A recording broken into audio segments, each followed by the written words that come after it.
wrecked it's gotten. How wrecked the Silmarillion's gotten. Look at it. It's in terrible shape.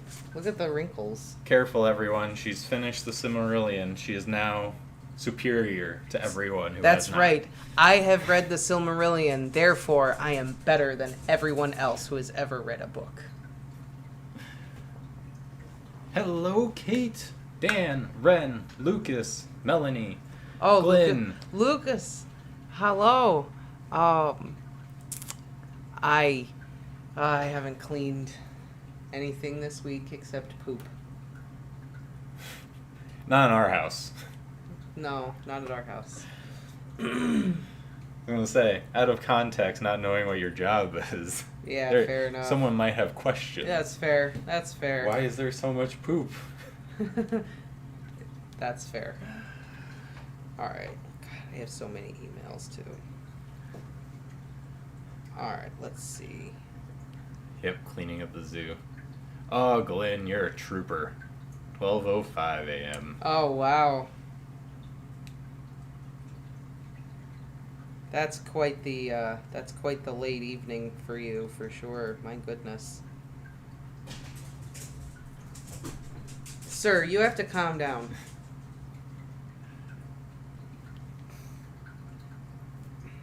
That's true. Lucas has a point. Why do it today? There's always tomorrow. That's true. That's very true. Oh, I did clean a little bit. I cleaned out the man's water bowl. And picked up his poop. See? So I did clean. I did clean. I'm so happy for Yorgi. He pooped today. We haven't been able to introduce everyone to Yormi yet. Mm-mm. He's still getting used to us. He is. He's still getting used to us. But you guys will all get to meet him sometime soon. Glenn is RA in tomorrow. That's true. That's true. Yes, that's true. Yes, new pet, Dan. Glenn's a day ahead. Yes. We're like time travelers. He's looking into the past. Wow. Yeah. Look at that. Day ago. Here in the Hi, US. Kayla. Yes, a new pet. Yes, new pet. You guys will all get to see him. Not this upcoming week, but the week after, probably. Or maybe Saturday. We'll see. Not a cat, Right. not a dog. Oh, yeah, Dan. I remember we were doing that when we streamed too. And then there's always that one friend or coworker. See you next year. Yeah. Funny every year. Yep. Always. Every time. Every time. I've said it a few times though. I can't lie. Or I haven't seen yeah. you since last year. That too. No, Ren, it's not a kangaroo. I wish. I wish too. I wish Honestly, it was... wouldn't, because it was from the park. Someone said that they had an animal Yep. that needed a home. Yep. She's like, "Can we get another animal?" It's like, "You're bringing home a kangaroo? That's awesome." No. I wish it was dingo, but it is not. Not as fluffy. It's not a tiger. Bailey, stop it. Stop. Here we go. Bailey, no kangaroo. No. I think Bailey would like a kangaroo. Bailey would. Bailey probably would like a kangaroo. Till it punched him in the face. Bailey, I don't think likes us right now. For No. some reason, as soon as we start streaming, He has to is bark. quiet all the time. Stream, bark.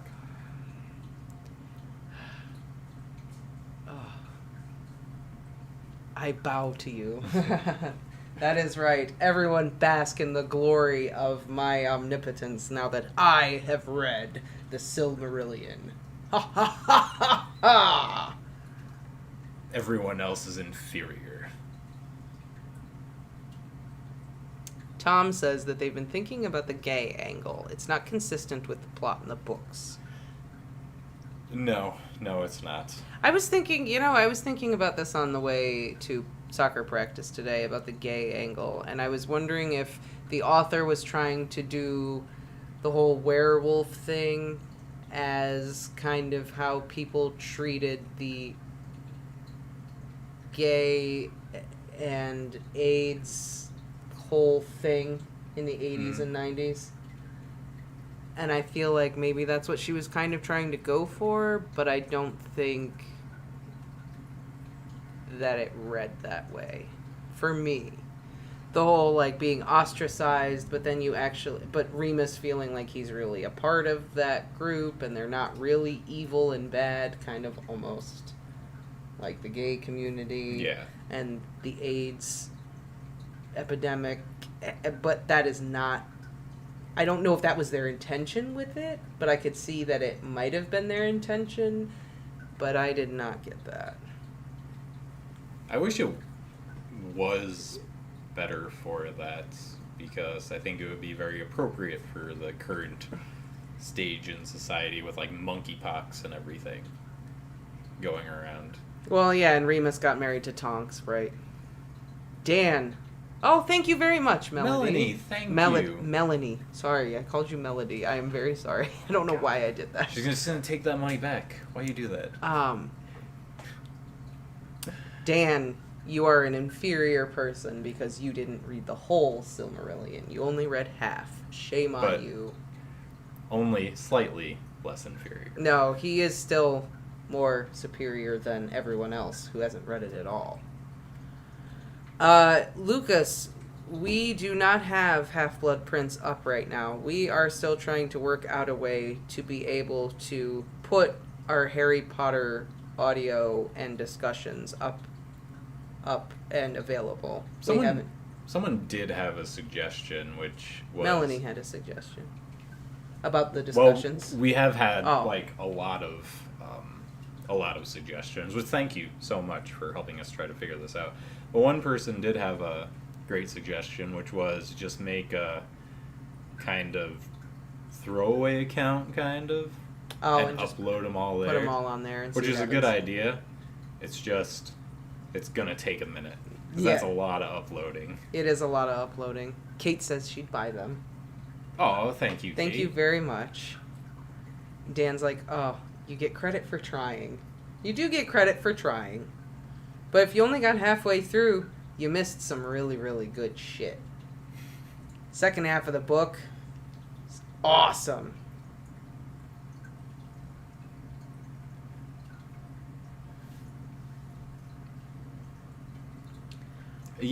Yeah. It's definitely... Well, that's the thing. The whole thing is the idea. It's a fan fiction where Remus and Sirius are gay.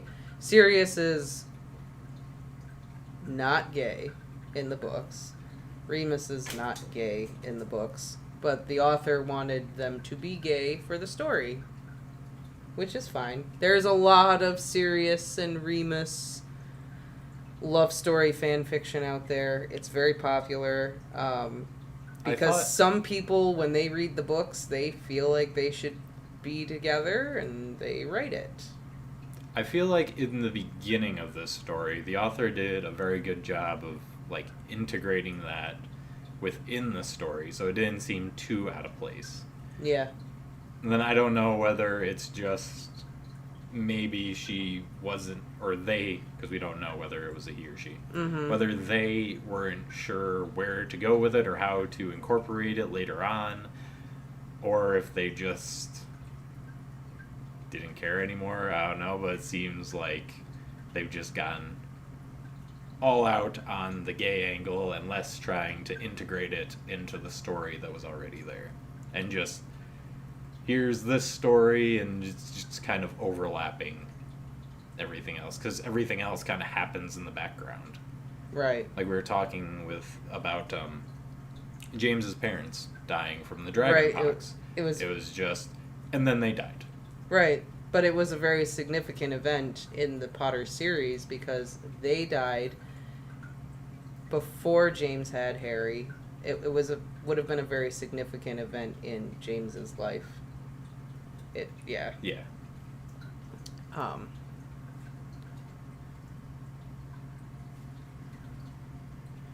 Dan's got 3 copies of the Silmarillion. Wow. All right then, dude.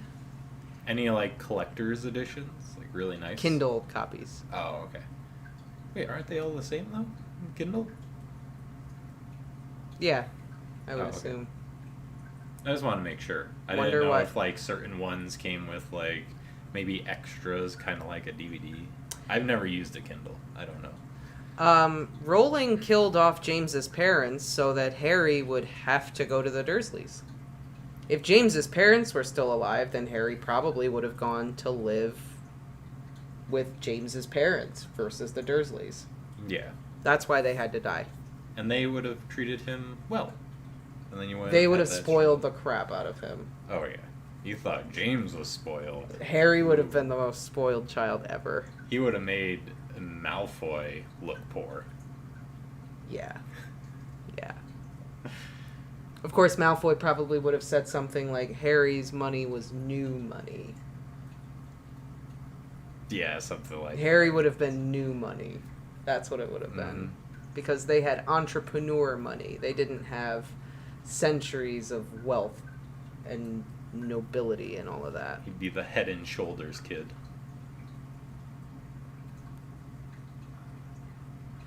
Dan, we have to read all the young dudes, but I kind of just want to talk a little bit about the Silmarillion, but I'm not going to. We'll save that for another time. We can totally talk about the Silmarillion, that's fine. I don't think anyone here would object. Beren and Luthien is the most awesome story ever. It's the most beautiful love story of all time. It's so lovely. And it's got everything. It's romance, action, horror, drama. Like, all the things are in the story of Beren and Luthien. Maybe you'll have to do a little review video so you can get this all out. I'm gonna have to. You can just rant about how much you loved it. Yes. And Morgoth, the Dark Lord. What a bad dude. Yeah. Yeah. How bad? Super bad. Makes Sauron look like a child. Oh, wow. Morgoth invented dragons. How do you invent dragons? He made... How do you think you invent dragons? I don't know.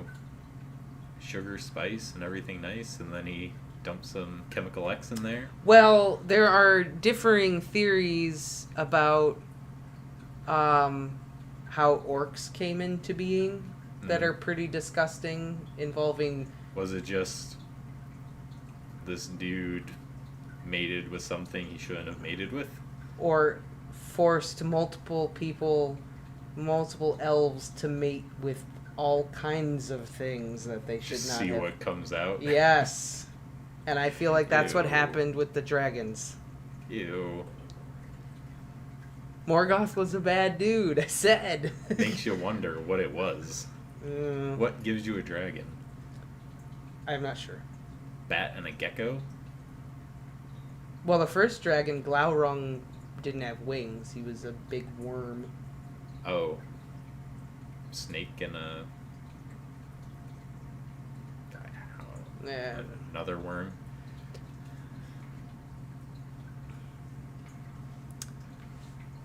What happened to Pride and Prejudice is up? Yeah, Pride and Prejudice is up. It's there. It's happening.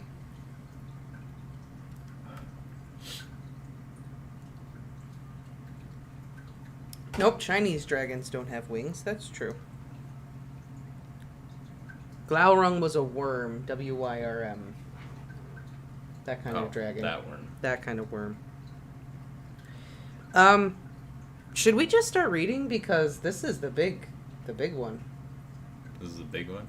These 3 chapters are the...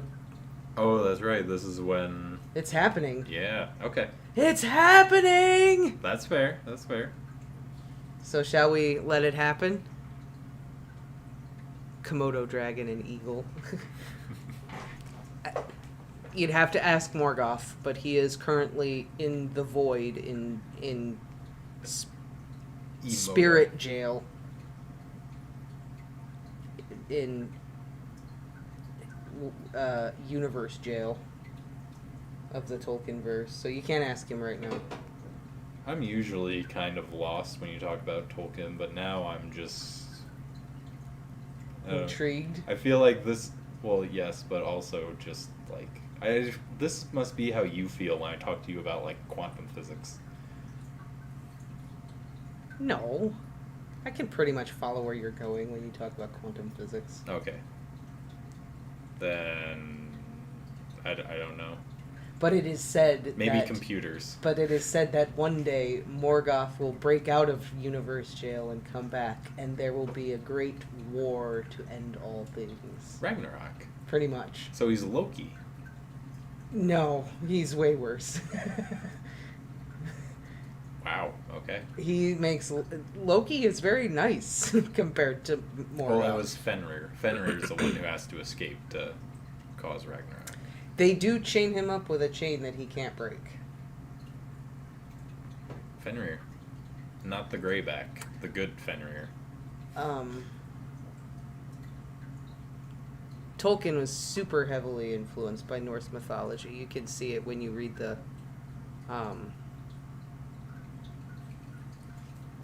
When you read the Silmarillion, there is a lot of heavy Norse influence in there.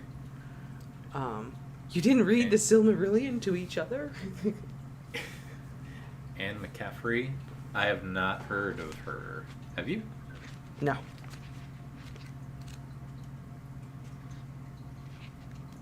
I might have... Maybe I've heard of one of her books, but I haven't heard of her. I mean, this is how the Silmarillion reads. Are you ready? This is the language structure of the story. Are you ready for this? Yeah. Are you ready, Jackson? He's ready. He's born ready. The music of the Ainur. There was Eru, the one, who in Arda is called Iluvatar, and he made the first Ainur, the holy ones, that were the offspring of his thought, and they were with him before aught else was made. And he spoke to them, propounding to them themes of music, and they sang before him, and he was glad. But for a long while they sang only each alone, or but few together, while the rest hearkened, for each comprehended only that part of the mind of Iluvatar from which he came, and in the understanding of their brethren they grew but slowly. Yet ever as they listened they came to deeper understanding, and increased in unison and harmony. Definitely feels like Tolkien. So good. The Sons of Feanor. Feanor. Such a... okay. No more Silmarillion talk. No more. Let's say we gave it its 5 minutes of fame. Like I said, maybe you could just go off on a little review. I'll have to just talk about it in a video. Yep. So let's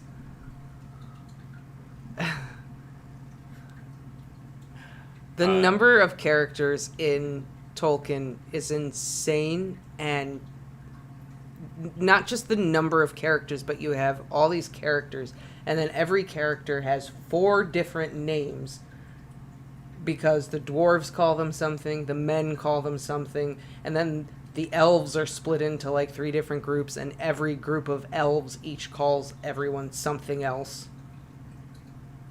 It's a lot. Wow. Yeah, it's a lot. Tolkien, man. I don't even know how he kept track of it. He invented it. There's a lot of... Alright, Kayla. Thank you for popping in, though. Yes, thank you. No, we have not read the Percy Jackson books, but we did get them, and we plan on reading them, because that has been some books that are suggested to us all the time. Yes. And I'm very into, like, mythology. Mm-hmm, me too. Especially Greek mythology. Heck so yeah, Greek mythology is crazy. Really interesting. Shall we begin? Yes. Let's see if this chapter's good, guys. Chapter 171. The War. Triage. Police and thieves in the streets, oh yeah, scaring the nation with their guns and ammunition. Police and thieves in the street, oh yeah, fighting the nation with their guns and ammunition. From Genesis to Revelation, the next generation will be, hear me. From Genesis to Revelation, the next generation will be, hear me. And all in the crowd come in day by day, and no one stops it in any way. All the peacemaker turn war officer, hear what I say. While Mary and Remus sat on the cosy couch in the little Soho flat, curtains drawn over the dark windows, fireplace crackling, Sirius, Lily and James were in mortal peril. This passed for a normal Friday night in those days. By now everyone had developed a fatalistic attitude to life and a kind of gallows humour. "See you later," Sirius would say, leaving the house. "If I make it." "Meet you at home," James would tell Lily. "If it's still there." It helped everyone get through it at the time. After all, if you said the worst thing out loud, it couldn't hurt as much, could it? The thought tortured Remus for a long time after the war was over. They were only supposed to be on a routine patrol in Diagon Alley, which made Remus feel better because it was so close by. There were 3 of them, and they would be checking in with a senior order member at the start and finish, so it would have been business as usual. In fact, Mary was about to leave Remus and go home for the night when there was a hammering on the door. They both jumped, and Mary let out a strange squeak of terror. But the door began to open, and they both stood, wands raised, Remus covering as much of Mary as he could. "Help!" A muffled voice came, and Sirius and Lily pushed their way into the flat, James's limp form sagging between them, an arm over each of their shoulders. "Christ!" Remus started forward to help, and between them all they got him onto the couch. "What happened?" "Remus," Mary choked, her wand still raised, hand trembling. "The questions." "Right, fuck, His mind was racing. He couldn't stop staring at James's face, pallid and waxing, gleaming with sweat. He looked at Lily. "What did, who—" "Lily, who was your first kiss?" Mary stepped in quickly. "Dirk Cresswell," Lily said promptly. Sirius and Remus both gave her a funny look, but there was no time to make a fuss. "Sirius," Mary said, redirecting her wand. "Same question." "I dunno," Sirius said, exasperated, pulling away James's robes. There wasn't any blood, but James's eyes were closed, the lids deep purple. "One of you go and get McKinnon." "What do you mean you don't know?" Mary rounded on him. "Answer the bloody question, Black." "I can't, I really don't know. It was some muggle girl in a cinema. Mooney, tell her." "He's telling the truth," Remus said, his throat dry. "He is. We got into a fight over it. I punched him." "Punched you back," Sirius muttered, scanning James with his wand. "Get Marlene, please." "I'll do it," Mary said, backing out of the room quickly. The door slammed, and they heard a crack as she disapparated from the landing. Lily came hurrying in from the bathroom, clutching a damp flannel. She knelt beside James and pressed it to his forehead. "Don't you dare, Potter," she whispered feverishly into his ear. "Don't you bloody dare." "What happened?" Remus grabbed Sirius's shoulder. "An attack?" "Yeah," Sirius nodded, sweating and shaking. Remus wished he could sit down, but he knew there was no point saying so. "Ambush. 6 Death Eaters. Someone must have known we'd be there. Someone must have told." "Sirius!" Lily shrieked. "Look!" She had loosened James's shirt and revealed long green-coloured streaks, like tree branches stretching out beneath his skin. His breathing was shallow. "Oh, fuck!" Sirius crumbled, falling to his knees beside Lily. "Did you hear what the curse was?" Lily shook her head, tears streaking down her face. James's breathing grew laboured, rasping in his throat, and he was as limp as a rag doll. Remus's heart began to rattle in his chest. His vision swam and his knees went weak. Not James. He was the very best of them. He was the one who had to make it, no matter what. How could there be a world without James Potter? You might as well picture a world without kindness, laughter, or mischief. "Fire whiskey," Remus said suddenly. "I've got a bottle somewhere." Not now, Moony, Sirius snapped, his face jagged as a demon's. Remus recoiled, hurt. I meant for prongs. It might help the shock. Try it, Lily wailed, lifting the cold flannel on James's forehead to feel his skin. Remus could tell from a meter away that he had a temperature. Try anything! Remus ran, and while he was in the kitchen looking for a wooden spoon, he'd heard that metal was bad for someone having a fit. They could hurt their teeth. James wasn't seizing, but better to be safe. Mary returned with Marlene. The whole atmosphere changed. Out of my way, please! Marlene's crystal-clear voice rang out, its inherent common-sense authority restoring order at once. Relieved, Remus came through, clutching the fire whiskey. Lily was crying harder now, standing back to let Marlene work. Sirius had his arms round her, eyes never leaving James's face, which was starting to turn a deathly shade of grey. Marles, Sirius said urgently. Please, please. I'm doing my best, Black, Marlene barked, turning to open her bag. Remus caught the flushed look of terror in her face, the shimmer of tears in her eyes. This was bad. It was as if they were all holding their breath. Mary was still in her coat, pressed against the door. Is there someone else I can get? She asked, her voice hoarse. Tell me, I'll go anywhere. I don't know, Marlene said, trembling. There's no one safe at St. Mungo's. I don't know if there's anyone else in the order. Memmeline, maybe, but she's in Hungary or somewhere. You can do it, though, Miles, Lily said desperately. You can heal him. I don't know. What was the curse? We don't know, Sirius said. It was wordless. What about a bezoar? Mary asked. That's for poison, Sirius shot back. He was cursed. Yeah, but still, isn't it worth a try? I don't have one anyway! Marlene let out a sob. She was really crying now, her hands hovering over James's body, shaking. His breathing was coming slower and slower. Remus could still hear his heart beating, but that was getting weaker. A long, syrupy thwomp. They had to do something. Can you describe the curse? Can you describe the curse? He asked, his brain ticking. It was wordless, Sirius repeated impatiently. No, but could you describe it? Remus persisted firmly. A light, colour, a smell. I'm not like you, Remus, I'm not. Sirius ran his fingers through his hair, frowning. Blue, Lily said, sniffling. There was a blue light, wasn't there, Sirius? Yeah, he nodded, lighting up. It was blue and kind of jagged, like a dart. Yes, Lily wiped her eyes, looking at Remus as if he were her saviour. It was like arrows being fired at us. Blue arrows. Okay, Remus nodded as if he knew exactly what he was doing. He'd never heard of a curse that did that. Okay, so, blue, Remus, Mary cried. Blue, isn't that explosive charms? Yeah. He jumped on it eagerly, then frowned. But he hasn't... He looked down at James. He was completely intact, just incredibly weak. Maybe they combined it with something? Lily said, straightening up, folding her arms across her body and putting on her war face. Magical alchemy! You boys do that all the time.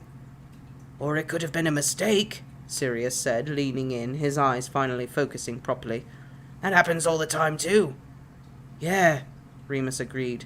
The Death Eater might have just really wanted to use a lot of force that can come out explosive.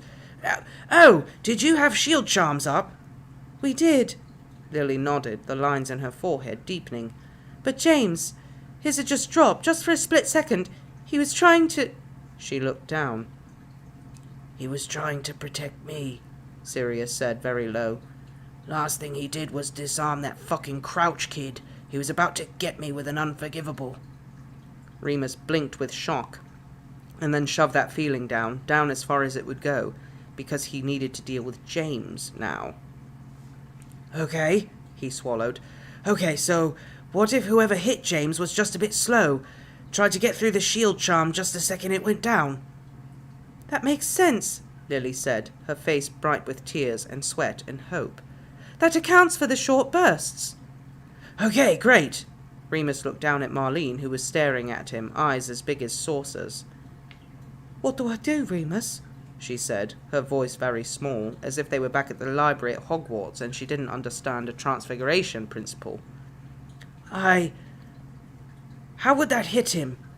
Remus asked, agitated.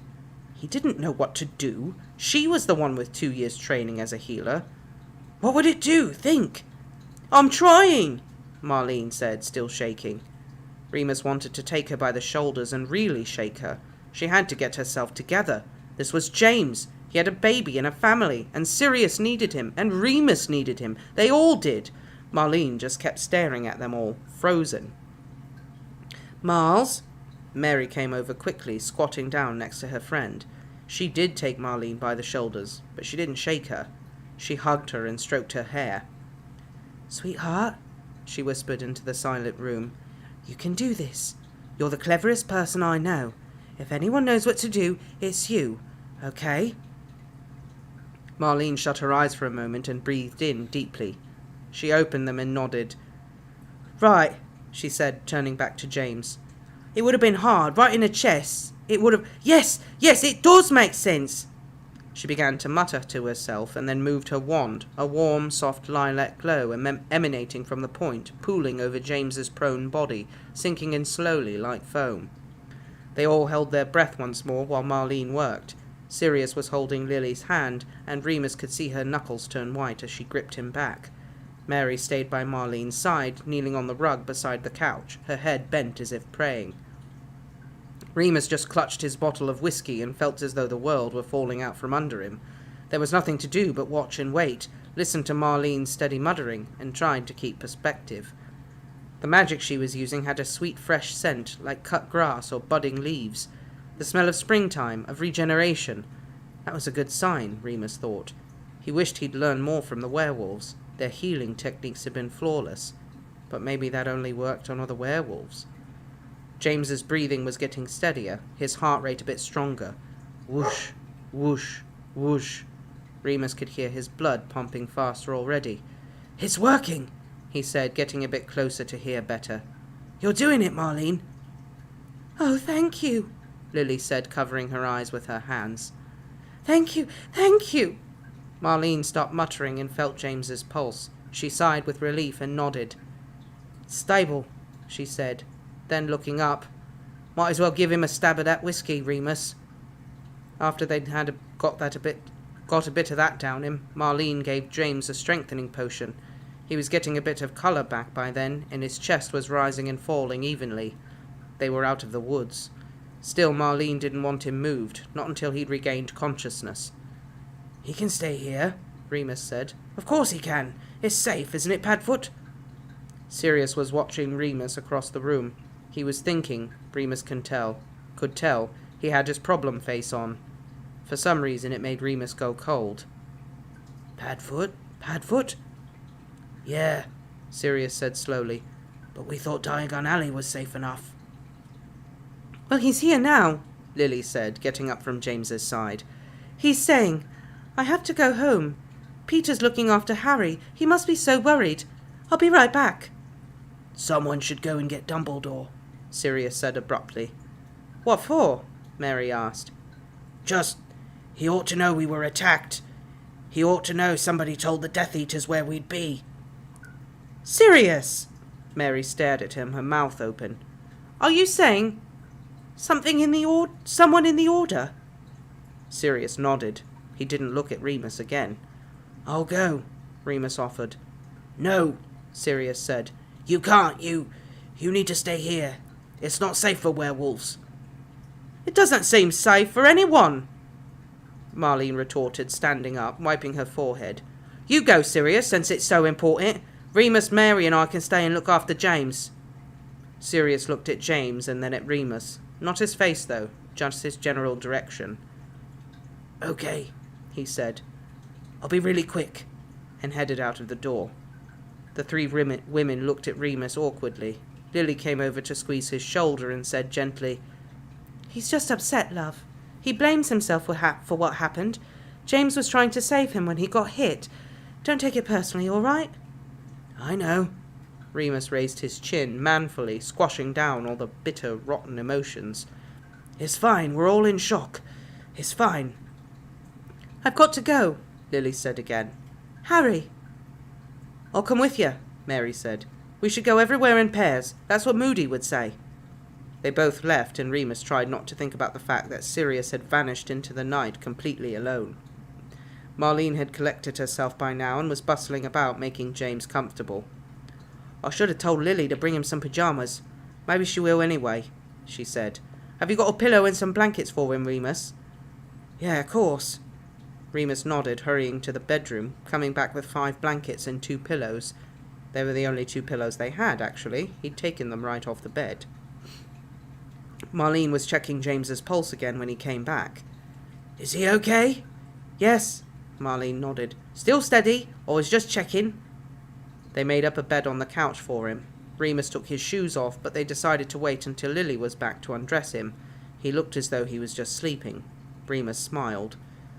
I've never heard James be so quiet for so long, he commented, hoping to lighten the mood a bit. Ha, Marlene said, then burst into tears again.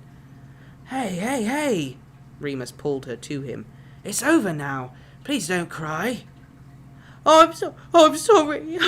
I'm just so scared, Marlene sobbed, choking on every breath. I'll let everyone down. No, you didn't. Remus felt horrible guilt for shouting at her. You did an amazing job. Only because you lot helped.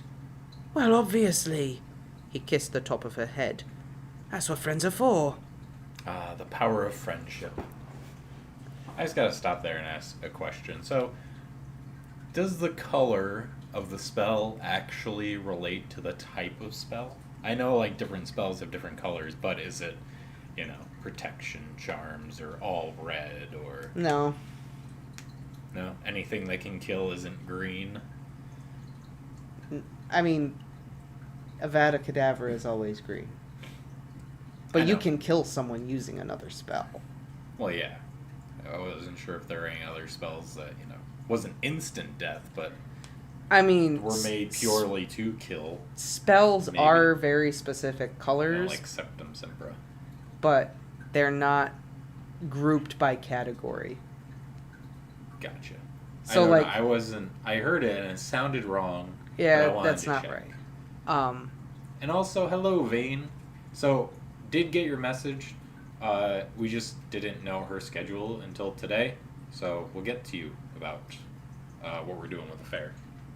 Oh, yeah. So, that's why I haven't gotten in contact with you, is because we didn't know when she was going to have to work or anything.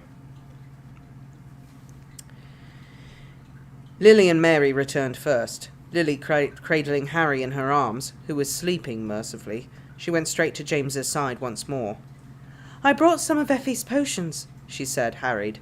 Have a look, Marlene. There might be something useful. I don't want to dose him up too much, Marlene said carefully. Rest and observation is the best thing right now. I promise. She'd washed her face and had a nip of whiskey, and was considerably calmer now. Did you see Wormtail? Remus asked. Yeah, Mary said, taking Harry from Lily so she could focus on James. He was really upset. He wanted to go home and check on his mum. Can't blame him.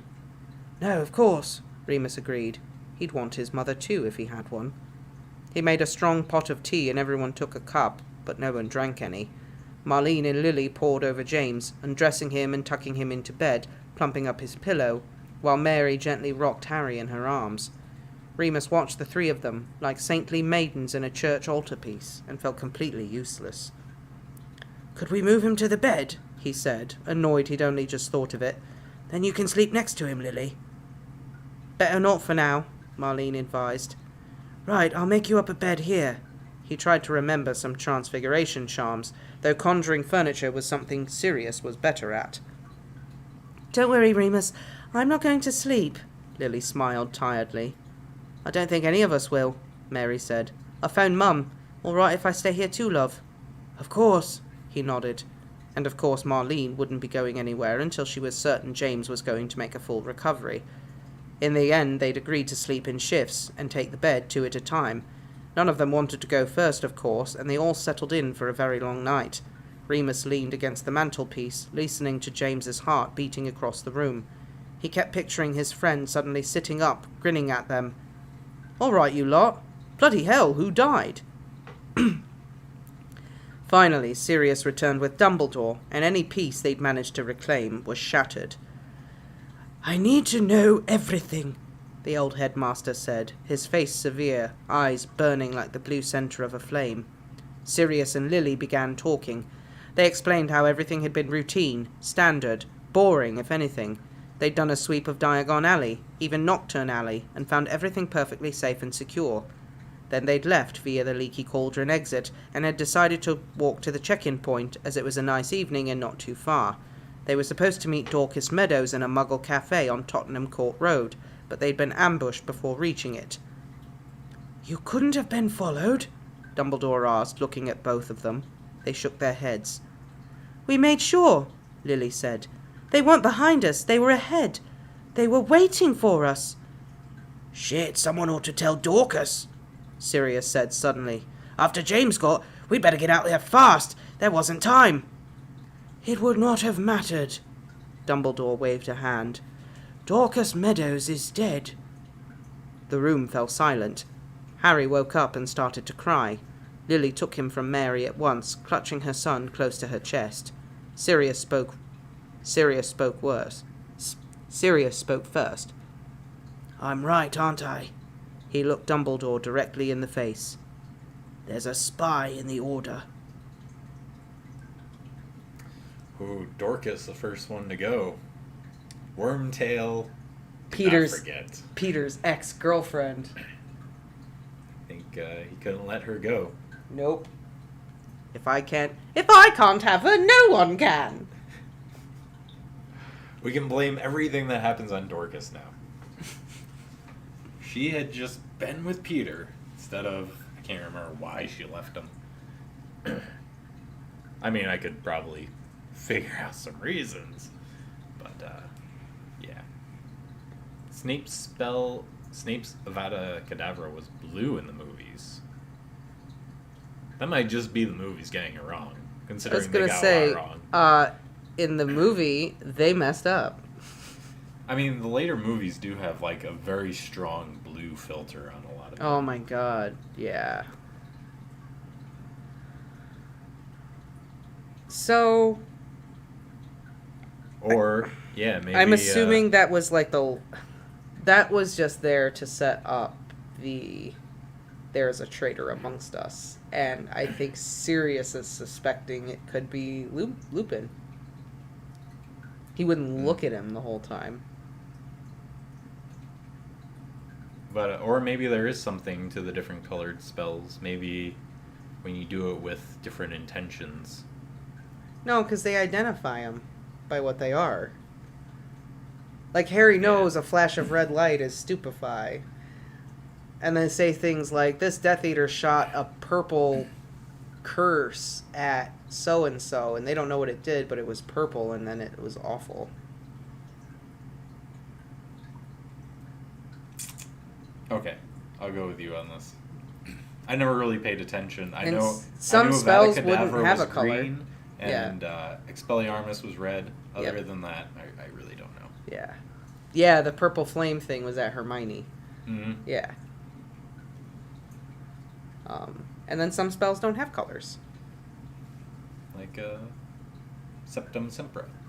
Sectum Sempra. Mm-hmm. Which is just an invisible blade. Pretty much. It's kind of terrifying when you think about it. Yeah, it is. Sectum Sempra is a scary spell. Snape came up with the deadliest spell. You can't identify it. It just happens to you. You're just there, and then you're there, and over there. Mm-hmm. Yep. Should we just keep going? Maybe. That's what I mean. Maybe when a spell is very powerful, it's like whatever color it is, like let's say Avada Kedavra, it's a really dark green. When someone doesn't really mean it and they don't put a lot of effort into it, it's a lighter color, like a lighter green, and that's why it looked almost blue. It had like that, seafoam green or teal looking. whatever you want to call it.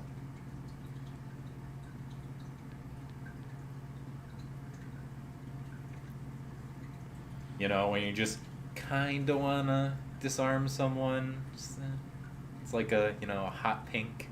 No, I think it would just be it would be the same color, just intensity of the color. Yeah, I'm just saying, like, a very pale red would look pink. Yeah, it might. Same with a very pale green would look seafoam. Are you guys ready for this chapter? Aquamarine. I don't know, I'm just throwing out names. Aquamarine is blue. It's a greenish blue. It's a babyish blue. It's not a With teal green blue. hues. No. Alright, yeah, I'm not even gonna start arguing this with an art student. Don't do that. No. Alright, guys. Are we ready? We're gonna finish the war this evening in this stream. I don't know if I'm ready. I'm ready, but I don't know if my heart is. Okay. Chapter 172. The War. Summer, 1981. Once I had a love and it was a gas. Soon turned out had a heart of glass. Seemed like the real thing only to find much of mistrust. Love's gone behind. Once I had a love and it was divine. Soon found out I was losing my mind. Seemed like the real thing, but I was so blind. Much of mistrust, love's gone behind. Sounds like almost a commercial jingle. It'd be like a Dunkin' commercial. They have, you know, the other guy's coffee, and then it just doesn't hit the spot after they've had Dunkin'. They just long for the Dunkin'. It's not the same. Here we go. Hi, Maddie. Hey, Maddie. Just in time for the next chapter. Here we go.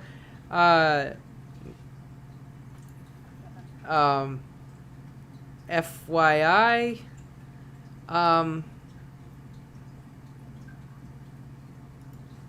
it's like that color is really aquamarine. I'm Yeah. thinking of like that one. That There's, I like, wouldn't call that. Lighter and darker Yeah. aquamarine. This to me is aquamarine. This more blue. Maddie, just to catch you up, the Order now knows that there is a spy amongst them, and James got really hurt, but he's gonna be okay. But it's also summer 1981, so James isn't going to be okay much longer. That's right. Here we go. James recovered, slowly. He was moved back to the Potter house the next day, waking up groggy, unable to say very much, quickly falling back to sleep, but Dumbledore declared this a temporary solution. He told Lily to prepare to leave at a moment's notice. Oh, Dan makes a good point. Our walls are aquamarine. I would agree for the sake of I can't see with the lights and everything, but not quite. And then, while we're just stopped, are you sunburned? A little bit. I am a little bit. Sunscreen is important, kids. After months of being regarded as junior members of the Order, the Marauders and their friends suddenly had all eyes on them. At the next Order meeting, which James insisted on attending despite his weakened state, there were definitely whispers. 7 kids, 3 of them wealthy heirs to mudblood houses, 2 muggle-born, a werewolf, a novice healer. What made them so special? Could they be trusted? They'd survived the war so far against all odds. Were they just lucky, or was there something more to it? Who were these kids who'd escaped 6 Death Eaters and somehow reversed an almost incomprehensible curse? They gathered in a small cottage somewhere in the Peak District. It was a small living room, but the Order was small by then. At the end of the regular meeting, which had really become more of a remembrance service for people they'd lost since the last time they'd met, Dumbledore asked Lily and James to stay behind while everyone else headed home. In turn, James asked Remus, Sirius, and Peter to stay. "Are you sure?" Sirius whispered urgently. After everything that's happened? After everything that's happened, I want my best friends nearby, James replied. Remus felt a swell of pride at that to James. Good sportsmanship extended to every element of his life. To mistrust the people he loved would be highly dishonourable. Sirius folded his arms, but didn't argue. James sat in a chintz chair, his back straight, his face set. He looked perfectly healthy, unless you really knew him. His cheeks were more hollow, his skin paler, and though everyone was pretending they hadn't noticed, his jet-black hair now had a few threads of grey. Lily had brought a blanket to lay over his lap, but he kept pushing it off irritably. "I'm fine," he muttered under his breath. "Leave me be." "There's no need to be like that," Lily hissed back. She was looking a lot paler too, her tired face lined with worry. Remus had never seen Lily and James snap at each other before. It was horrible. Harry was fussing, flailing his arms and making a face. Lily was taking no chances now. They went everywhere as a family, or nowhere at all. "Shh!" She jiggled him on her hip. "Quiet now. Mummy and Daddy are busy." "Give him here." Sirius held out his arms. "We'll have a little play, won't we, Harry?" He lifted the little boy up, and Harry squirmed and giggled delightedly. He wasn't saying many words yet. Da, mama, no, and for some reason, bike, were about the extent of it. But he knew his godfather. Remus wondered if it was the smell of old leather. His own experiences with Harry were hit and miss. They got on okay until the kid started crying, and Remus was no good at pretend play like Sirius was. The pair settled down on the living room floor, Sirius with his legs splayed out, Harry between them. Sirius pulled a little toy train out of one of his jacket pockets, and Harry began pushing it across the bumpy rug, burbling happily to himself. Sirius beamed at him. He was so good with children. Remus felt a weird sense of dissonance. Did Sirius want kids of his own one day? They'd never discussed it, and Remus had never had the slightest interest.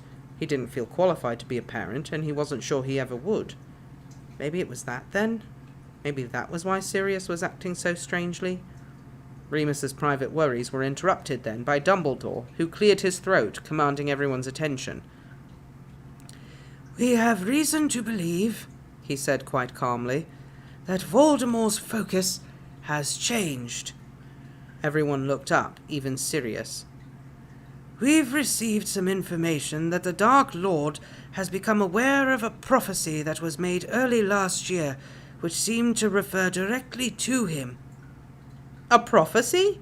Peter leaned forward. "What prophecy? What did it say?" "It is better that we share only the most pertinent details," Dumbledore said sharply, "particularly in mixed company." Everyone looked round the room. Remus felt a bit queasy. He did not consider the people congregated to be mixed company. They were his friends, his comrades, and the people he trusted with his life. He tried to catch Sirius's eye, hoping for some reassurance, but Sirius quickly looked away. "So he's changed his focus," James said, breaking the discomforting quiet. "What does he want now?" "In short, Mr. Potter," Dumbledore said directly, "he wants you, or rather, your son." Lily let out a horrible gasp, her hand flying to her mouth. James gripped the arms of his chair. Peter had an odd sort of nervous spasm. Sirius gathered Harry up and stood up at once. "What?" "I am sorry," Dumbledore said steadily, "but I have it on very good authority." "Whose authority?" Lily asked, sounding strangled. "That I cannot say. I will not place anyone else in danger." "There's a spy, then," Peter said, wringing his hands anxiously. "On their side, I mean." "I cannot say," Dumbledore repeated. "Well, you better say something useful," James returned, almost shouting. "What do you mean, my son? How can Voldemort even know about Harry?" "We can't trust anybody," Sirius said quietly. James turned to look at him, a look of pure disbelief. Inwardly, Remus was relieved. James trusted his friends. Of course he did. Sirius was being paranoid. "But why Harry?" Lily asked shrilly. "Voldemort believes that Harry will one day grow up to defeat him." "Is that what the prophecy said?" Dumbledore inclined his head slightly, as if considering this. "It is what Dumbledore believes," he said eventually, "and that is the same thing." "You'll have to hide," Sirius said, talking directly to James now. "All three of you. There have to be more charms. Stronger magic we haven't tried yet. We'll send you to bloody Timbuktu if we have to." "Padfoot," James said, raising a hand. "Calm down." "I will not!" Sirius shouted, red in the face. For a weird split second, Remus didn't recognize him at all. Harry started crying, reaching for his mother. Lily took him and cradled him close, kissing his fine black hair and whispering soothing nonsense. "Sirius is right," Dumbledore said, still infuriatingly calm. "You will have to hide. Plans are already in motion." "How soon can we go?" James asked. "Today?" "Soon," Dumbledore said. "I will come for you." "Okay," James nodded. "Okay, right. Good." "You will all remain vigilant, I trust," Dumbledore continued, beginning his closing address. He looked at each of them as if to impress the gravity of the situation. When he met Remus's eyes, Remus made sure to stare back and tried to transmit an aura of reliability and strength. Dumbledore gave the briefest of nods before moving on to Peter. "And none of you will share this information with anyone outside of this room." They all nodded. Remus's head was spinning. If Lily and James went into hiding, what did that mean? Would they be stuck in Moody's cellar like he'd been? He dearly hoped not. He wouldn't wish that on anybody, least of all his best friends and their baby. Once Dumbledore had left, they walked out of the cottage into the thick amber evening sunlight and looked at each other again. Harry had fallen asleep by now, nestled in Lily's robes, one chubby hand fisting her long red plait. "You'd all better come over for dinner," James said with a strange smile. "Just in case we don't get another chance." A lump developed in Remus's throat and lodged there for the rest of the night. Still, they had a nice time. Gully, the house elf, prepared a full Sunday roast at short notice. Glorious roast beef, golden roast potatoes, and fluffy Yorkshire pudding, 2 kinds of stuffing, mouth-watering rich dark gravy, carrots, parsnips, peas, broccoli. Remus hadn't eaten on that scale since Hogwarts. Before they began, James raised his glass to a toast. "To our friends," he said, shooting a slightly pointed glance at Sirius, "who've always been there for us, through thick and thin. Lily, Harry, and I love you all so much." Remus had to excuse himself after draining his glass. He spent a few minutes composing himself in the downstairs loo. When he came out and returned to the table, Sirius was watching him again, his eyes narrow, his mouth an inscrutable straight line. Wednesday, 10th of June, 1981. 2 days later, Sirius disappeared in the night. He must have crept away deliberately, because Remus didn't even realize until he woke up the next morning and rolled over to a cold, empty pillow. He sat up, confused. "Sirius?" He called to the rest of the flat. It was empty. He got up and went to the living room and checked the kitchen. Sometimes they left each other notes. There was nothing. But Sirius's shoes were gone and the keys to the bike, so he must have left of his own free will at least. Remus sat at the kitchen table and waited, chain-smoking. He wanted to contact someone, but there wasn't anyone he was sure he could trust. Sirius's conspiracy theorizing was starting to get to him. Finally, the front door clicked open, and Sirius's familiar footfall could be heard entering the flat. Remus almost got up and ran to meet him, but he'd been treating Sirius with kid gloves ever since James's attack. "Mooney?" "In here." "Oh, hello." Sirius stood in the kitchen doorway. He looked flushed. He must have been on the bike. "All right?" "Where have you been? I was worried." "Sorry." He pulled a face and came to sit down at the table, too. Remus watched him. He seemed happy. His hair smelled like the countryside, and he was sweating a bit through his black t-shirt. It was gearing up to be a very warm summer. He picked up the cigarette packet, took one out with his teeth, and snapped his fingers to light it. Remus waited patiently. "It happened," Sirius said, finally, his face shining strangely, pearlescent in the weak light of morning. "They're hidden." Lily and James? Remus squinted, scratching his head. How? Dumbledore sorted it all. Why didn't you take me with you? Remus wanted to ask, before scolding himself for having such a selfish thought. That wasn't the important bit. Is it safe? I gave James a whole scroll of security charms to use. Did he? They won't need any of that. Sirius waved a hand. He seemed weirdly triumphant, as if he'd just bested Remus at a game of chess. Dumbledore came up with something better. What? The Fidelius charm. Remus frowned. He vaguely remembered having read about that. Something to do with implanting a secret into another person. It was powerful stuff, he knew that much. No one would be able to break it, except the secret keeper themselves. Well, that'll do it, I suppose, he said. But wouldn't they need someone to put the secret in? Is it Dumbledore? He volunteered, Sirius said. But in the end we thought it was better if it was one of us. One of us? It dawned on Remus all of a sudden, as if Sirius had dumped a bucket of ice over his head. No, Remus said, shaking his head. Sirius was staring at him intensely, his eyes dark blue and more serious than they ever had been. Remus wanted to hit him, shake him, wring his neck, anything to get some sense in his stupid, thick skull. No, he said again. It's too dangerous. Moony, Sirius started. Don't you moony me, Remus said sharply, standing up. He had to pace, had to move, just to keep up with his thoughts. It's stupid. It's the stupidest idea you've ever had. It's not my idea. Don't tell me you didn't volunteer. Remus rounded on him, furious. Don't tell me you didn't jump at the chance. To help my best friends, to help Harry, of course I did. Sirius was shouting too, and it was awful. Find someone else, Remus begged. Anyone, I'll do it. You can't. Sirius shook his head. It has to be me. You know it does. No! You can't just keep saying no. It's done. It's dealt with. Remus really felt like thought he was going to hit Sirius for a moment. Hit him or burst into tears like a child. He did neither. He sat down hard and covered his face with his hands. You bastard, he muttered. It's going to be okay, I've made sure, Sirius said, reaching out to him. Remus batted his hand away.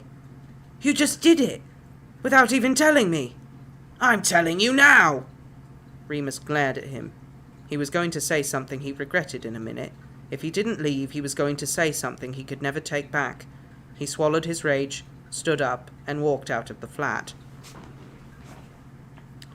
Friday, 24th of July, 1981. So it was done. After that argument, everything happened very quickly. There were no goodbyes. Lily, James, and Harry simply vanished without a trace. Remus knew better than to ask where they were. He wanted them to be safe, after all, and he wanted Sirius to be safe. The Order was told that the Potters had gone into hiding, that Voldemort was after them because of Lily's blood status and her marriage to James. It's awful not trusting anyone, isn't it? Peter said as they left that meeting. Yeah, Remus agreed glumly. It's necessary, Sirius said. And if I knew who the spy was, I'd kill them myself. I wouldn't even need magic. Peter and Remus stared at him, shocked. Sirius, Remus said, putting a hand on his shoulder. We can't start acting like Death Eaters.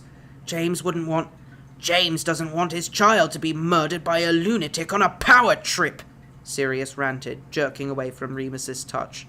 You've gone soft, Moony. If I have, Remus thought to himself, it's because of you. No one fell in love with a hard heart. He'd learned that lesson more than once. Still, as dreadfully as Sirius was acting, Remus was inclined to make some allowances. It was a very difficult time, the darkest point in the war, and everyone was handling the pressure differently. Peter and Marlene threw themselves into work. They were rarely seen not rushing to one place or another. Mary seemed to withdraw into the Muggle world more. She was always around when you needed her, but her mind often seemed to be in two places. Remus had his drinking and his self-pity, so if Sirius wanted to be the angry one for a bit, fine. But it was still a war. War does not make allowances or give anyone time to catch their breath. It is relentless and unforgiving, and unimaginably cruel. It was only a week or so before Harry's first birthday. Sirius had just got in from Diagon Alley. He'd gone in search of something appropriate for a 1-year-old, and instead returned with an actual broomstick. "Sirius!" "Oh, come on, Moony, it's only little." "He's a baby." "Got to train him young if he's ever going to play for England." Remus laughed indulgently and sipped his tea while he watched Sirius wrap the toy. He hadn't seen him so happy in a while, and it was so nice. Then it happened. There was a strange scent first, which only Remus picked up, familiar and friendly, magical. Then in a flash of bright light, an enormous silver Patronus burst through the wall. It was a lioness, and it prowled round the room, snarling. "Fucking hell!" Sirius leapt up, backing away. The huge cat looked at them both with plaintive eyes, and opened its mouth. The scream that emanated from it was bone-chilling, and all too familiar. It was Mary. "Help!" it wailed. "Hollyhock House!" And then it vanished. "That's the McKinnon's address," Remus said, getting up to put his shoes on. "Where are you going?" Sirius asked. "To help Mary," Remus said impatiently, fumbling with his laces. "Come on." "Moony, no," Sirius said. "We can't. We have to follow protocol. Contact Moody, or Arthur, or Frank, or—" "Fuck protocol!" Remus shouted. "It's Mary. She asked for help and I'm going. Stay here if you want." Of course, Sirius didn't stay. They arrived outside Hollyhock House maybe 10 minutes after getting Mary's Patronus. Neither of them had ever been to Marlene's home before, though she'd described it a few times.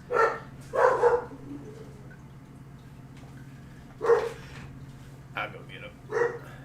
Oh, no worries. Take care, Ren. See you later, man. It was a lovely old Tudor-style cottage located a few miles south of a village in Sussex. There was a long garden path with a border of bright pansies and geraniums.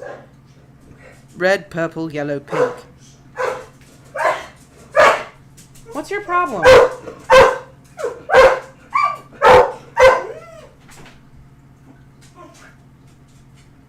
What's his problem?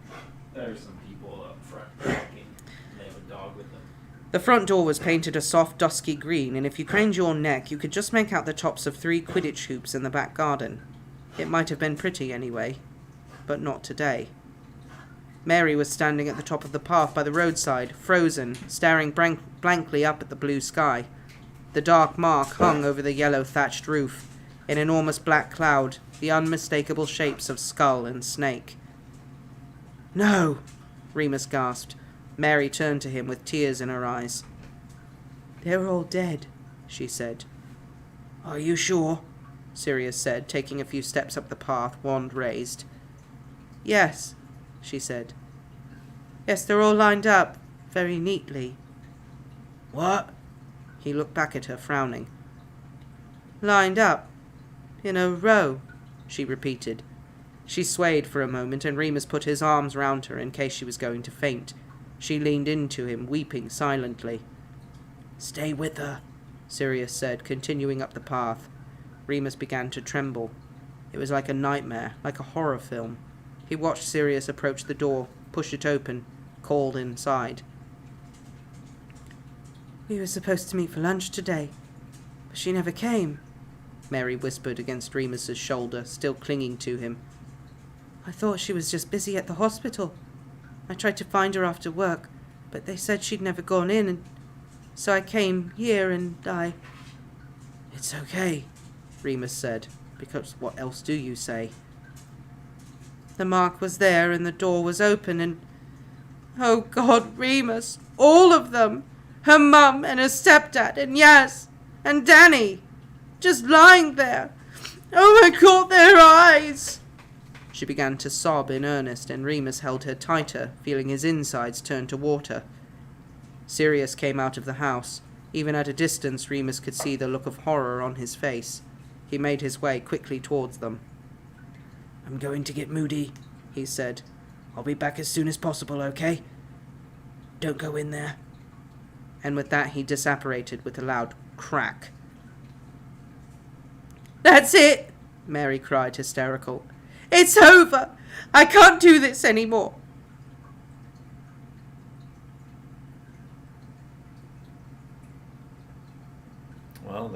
There it is. He knew that she was going to die sooner or later. Marlene. Yeah. Yeah, I kind of saw that one coming. I mean, this is the downer stream. A lot of people are going to die in these chapters. Yeah. And next chapter is the big one, isn't it? It is. Should we just do it? Yeah, why not? Yeah, I feel bad for Marlene. Ricky That's a Tikki bummer. Tavi. Ricky Tiki Tembo, No So Rembo, Cherry Berry Rucci, Pit Perry Pembo. Yep. I remember that book, Dan. What Ricky book? It's a story about why Asian kids have like short names pretty much, because there was this one kid who had the world's longest name, and his name was Ricky Tiki Tembo, No So Rembo, Cherry Berry Rucci, Pit Perry Pembo. Oh, Yeah. that does sound a bit racist. Alright, guys, are we ready for the big moment? The big Yeah. chapter? Destroy us. Go ahead. We can't take it, but do we have a choice? We have to do it. Must be done. Chapter 173. The War. Autumn, 1981.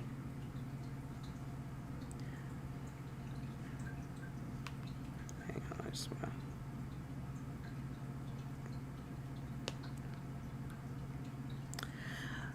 I love the words you wrote to me, but that was bloody yesterday. I can't survive on what you send every time you need a friend. I saw 2 shooting stars last night. I wished on them, but they were only satellites. Is it wrong to wish on space hardware? I wish you'd care. I don't want to change the world. I'm not looking for a New England. I'm just looking for another girl. Nobody knew who had killed the McKinnons, and nobody knew why. There were theories, of course, the most logical being that with Danny and Marlene in the order, they were simply an obvious target. Some people wondered if it was because of Marlene's connection to James and Lily, because she'd healed James. Others thought she'd made too much fuss about werewolf rights at work. In the end, none of it mattered. Not to Remus. Why try to make sense out of something so senseless? Due to Danny's previous celebrity status, the murders were front-page news. There was a huge picture of him in the Daily Prophet from his canon days. Broad, sunny face, robes billowing, no scars. A smaller picture of Marlene must have been taken for work, because she was in her uniform. Promising healer Mylene McKinnon, according to the misspelt caption.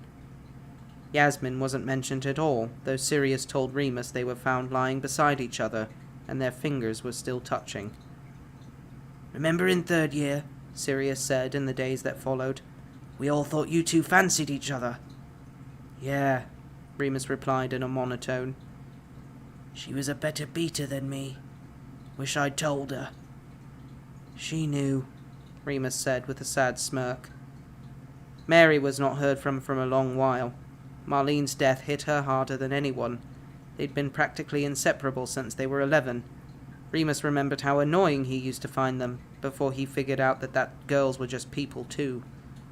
He remembered her quiet patience, her bouts of fiery passion, the petition to remove the Whomping Willow when she was just 13 because someone had been hurt, and Marlene could never stand to see anyone hurt, not if there was something she could do about it.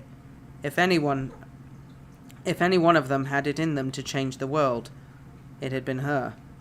But no more. Another September rolled round, and as always, Remus was reminded of his childhood and Hogwarts. The scent of parchment, new ink, leather book bags and sealing wax. A sense of fresh beginnings, of change. How can it have been a full decade since he'd arrived at King's Cross, scrawny and angry and neglected? So much had changed since then. He'd become a man. He'd learned more than he'd ever thought possible, achieved things he'd never dreamed of. His horizons had been expanded again and again by education and magic and friendship and love. He wasn't completely different, of course. Remus didn't kid himself. His temper hadn't really gone anywhere, nor had his proclivity to repress bad feelings, only to lash out when things got too much. But he thought he'd been doing better, at least with the people he loved, at least with Sirius. He'd opened up and revealed more of himself to Sirius than anyone else. He'd shared feelings which every instinct told him to keep hidden. It hadn't always been easy. They had fought, they had shouted, they'd cried, but it'd been worth it. At least, Remus thought it had. He wasn't so sure about Sirius. Maybe it was the toll of the war. Too many deaths, too many near misses. Maybe it was the separation from James. Maybe Remus had just tested his patience one too many times. He couldn't put his finger on it. All Remus knew was that something was very, very wrong. It was mid-September by the time he really realized it had happened. Sirius had slipped away from him. They were often apart. Remus had come to see this as a fact of life. Their skills were so different. They had different jobs to do. It was nothing in the service of the war. They were glad to do it, proud to do it. But after some weeks, Remus came to see that this distance was something else, more than just the usual stress. Sirius had pulled back. "Miss you," Remus said one night. It had taken all day to raise the courage of those 2 stupid words. "I'm right here." Sirius smiled tiredly, sitting from across the table, picking at dinner with his fork. And after a while he spoke again. "It'll be over soon. We have to trust Dumbledore, that's all." Remus could have wept. "But you're the only one I trust." Sirius just looked at him sadly. Remus couldn't bear that look. It made him feel stupid for being in love, stupid for caring about anything other than winning the war. Finally, Sirius got up. He picked up his plate and dumped the contents in the bin. "Got to go," he said. "Moody wants me to check in. Be back late. Don't stay up waiting." He didn't kiss him goodbye. Remus was at a loss. Once again he found himself with a problem that was almost unspeakable. He couldn't ask James or Lily, even if he knew how to reach them. They had plenty to worry about on their own. Peter had never been very keen to hear about anything to do with Remus and Sirius's relationship, and though he was a good mate, one of Sirius's best mates, they really didn't confide in each other like that. Marlene might have helped, but Remus didn't want to think about it. And of course, Mary's grief didn't leave much room for romantic advice. Deep down, Remus knew he ought to ask Sirius outright. Except he was terrified of the answer. He was terrified that it wasn't about the war, or James, or growing up. He was terrified that the problem was him. What if Sirius had just fallen out of love? The anxiety worried away at Remus as the nights drew in and the days grew colder. It all seemed to make a horrible kind of sense. The distance, the unwillingness to talk, the lack of affection, their non-existent sex life, and that look. The look Sirius kept levelling at him, as if Remus was a stranger. It was intolerable. Remus didn't know if he could cope with another loss. So, in early October, when Moody had an assignment for him, Remus was hopeful. Mad-Eye took him aside at the end of an order meeting. "We've had eyes on the pack," he grunted. "Greyback?" "Don't think so. The insurgents, we reckon. They're hiding out in a forest in Germany." "Oh," Remus said, surprised. "Was it Castor?" "Have they attacked someone?" "No, but been keeping their heads down by the looks of things." "That's good, isn't it?" Remus said. "We ought to just leave them alone." "Trust me, lad, I'd prefer to," Moody replied with a wry smile. "But desperate times call for desperate measures. We're sending you out." "To do what? They left Greyback. They left Voldemort. Wasn't that the plan?" "It was. 2 years ago. We've lost a lot of good people since then. Notice how cozy these meetings are getting?" It was true. The first order meeting Remus had attended had been overwhelming. The room was packed with witches and wizards ready to fight, to take on the Death Eaters. But now there were too many missing faces.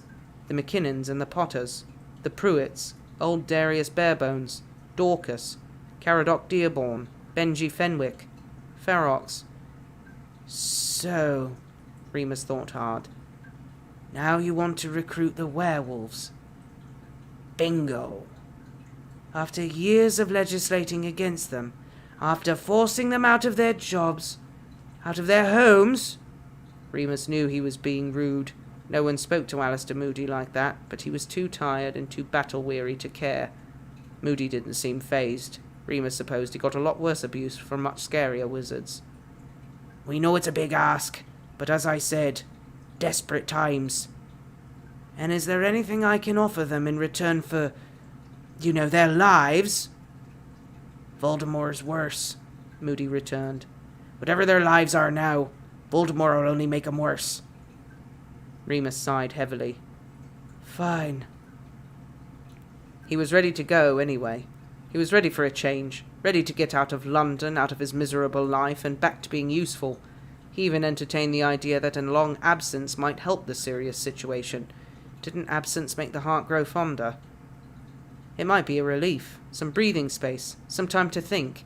He tested this theory in his last conversation with Sirius. You'll be glad to have a few weeks off, eh? He smiled, which took every bit of his strength. Sirius frowned, looking up from some blueprints he'd been scanning. He looked annoyed at the interruption, and Remus felt a horrible tearing inside his chest. What did you say? I said you'll be glad to be rid of me for a bit, Remus continued bravely. Have me out of the way. Why would you say it like that? Sirius stared at him blankly. Like what? I just meant, you can have some time to think. There's no time to think. Not until the war's over, Sirius snapped, returning to his blueprints. It'll be the same whether you're here or not. That was all Remus could take. He picked up his wand and a packet of cigarettes and left for Germany with only the briefest of goodbyes, as if he was only popping to the shops. He fumed as he walked to the Portkey location. That prick. Give him 2 weeks on his own, then he'd see. Then he'd realize what a dickhead he was being. Remus would come back, fresh and wild from the forests, and Sirius would be so sorry, so affectionate, and there would be time to talk and mend and fall in love again. That was all they needed. A bit more time. Tuesday, 13th of October, 1981. Remus was right, too, at least for himself. He did feel much better once he'd left the country. It was so much easier not to think about Sirius, or anything at all in the wizarding world, while he was hidden away in the velvety depths of the Black Forest. He chose to arrive the afternoon before the full moon, best to approach the pack as a wolf. We're seriously getting a werewolf chapter in this? Oh. Well, he can't be there for it. I know, but a werewolf chapter and Sirius... Okay. Okay. The transformation was quick. The woods around him were teeming with life and ancient magic, amplifying the razor-sharp power of the full moon. The night itself was as familiar and terrifying as his wolf pelt, the pack around him close to dawn. They welcomed him home with glee and gathered round, throwing back their necks to howl gorgeously up at the night sky until the stars rang with their singing. As they all returned to human form, Remus writhed back into life amongst a scrum of other bodies, and Castor's hands on him, already healing his wounds. It's good to see you, Remus Lupin. They walked slowly through the trees as the butter-yellow October light filtered down onto the Litterleaf. In the time the pack had been living there, they had constructed a small village of wattle huts to live in. They all curled up to sleep on soft, dry moss, with birdsong trilling overhead. Remus woke up without knots in his shoulders and without his jaw clenched. He was relaxed for the first time in months. Castor lay beside him, so warm and so peaceful, his soft brown skin pressing against Remus's in places. Remembering his humanity, Remus pulled away slightly. Castor's eyes opened and peered into his. Are you well, Remus Lupin? Yes, fine, thanks. He rubbed his eyes. Castor kept watching him. You are suffering, he said. A statement, not a question. I've lost some people, Remus said. We're losing the war. Yes, Castor agreed. And you have come to ask for our help, is that not so, Remus Lupin? I know it is not a small thing. We will stay here. This is our home.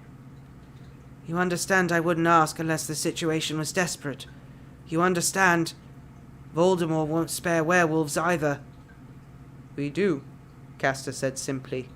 And we are agreed. We will stay here. We will hide. We are good at it. I found you? Yes, Remus Lupin. You will always be welcome. Remus sat up and reached for the wolfskin cloak at his feet, covering himself with it. Well, that's that then, he said. I'd better get back. Castor reached up and placed a hand on his arm. Stay a while, Remus Lupin. We have so much to show you.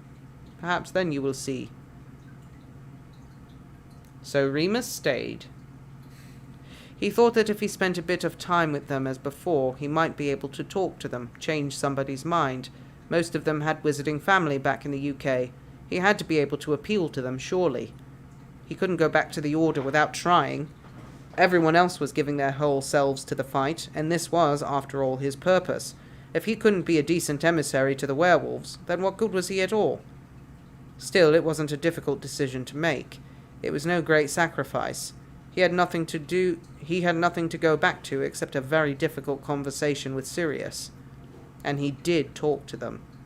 Over the 3 weeks Remus spent with the werewolves in October of 1981, he spoke to each and every one of them. He reasoned, he sermonized, he ranted. But it was no use at all. They were all happy. Not in a mad, deluded, everything is perfect way, as some of the Greyback followers had been, but in a practical, empowered way. They saw a future for themselves. They saw a way to live a life free from cruelty or intervention. It wasn't for everyone. It definitely wasn't for Remus, but he couldn't deny that they were making it work. In fact, as time went on, Remus lost track of who was doing the persuading. Everyone was so keen to take him hunting, show him how to weave wood, or cast protective spells which made them almost invisible to humans. He was never hungry or cold or in fear of his life. Do you see now? Castor asked one evening as Halloween approached. Yes, I see, Remus replied, staring up at the thatched ceiling. You'd all rather hide, like cowards. You do not believe that, Remus Lupin, Castor smirked, settling down to sleep. He occasionally demonstrated actual emotion, now that he and Remus were so close. Remus had elected to keep sharing a hut with him. He didn't like sleeping alone, and it wasn't as if anything was going on, it just made sense. He had to stay close to the leader. It's what anyone would do. And yes, it was an intense relationship, but that simply didn't mean it was anything to do with sex. That's simply how things were with the werewolves. Everything was motivated by scent and instinct and the phases of the moon. Still, Remus knew how it would look. He didn't kid himself that Sirius was going to suddenly have a change of heart and come racing desperately to Germany to find him, but Remus knew that it was pretty wrong, even without a chance of getting caught.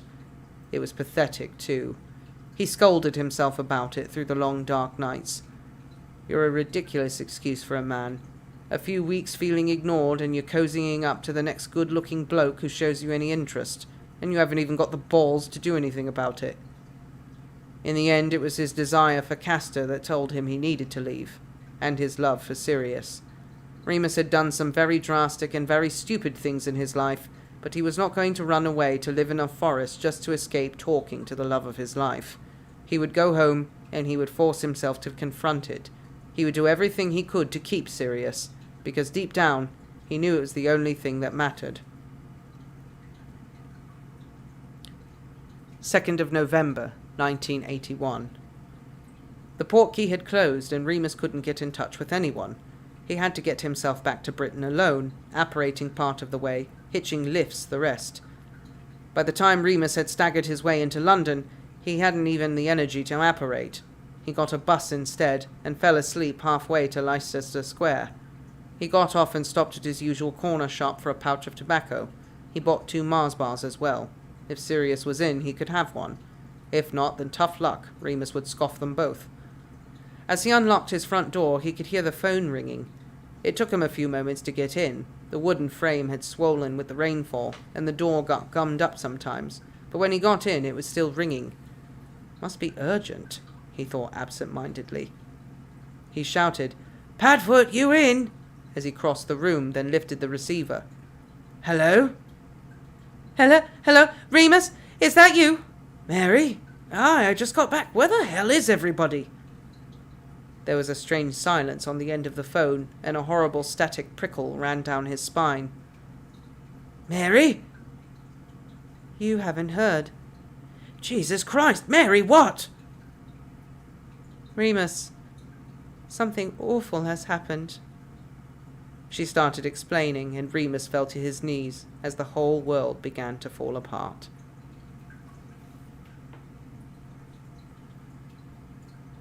Wow.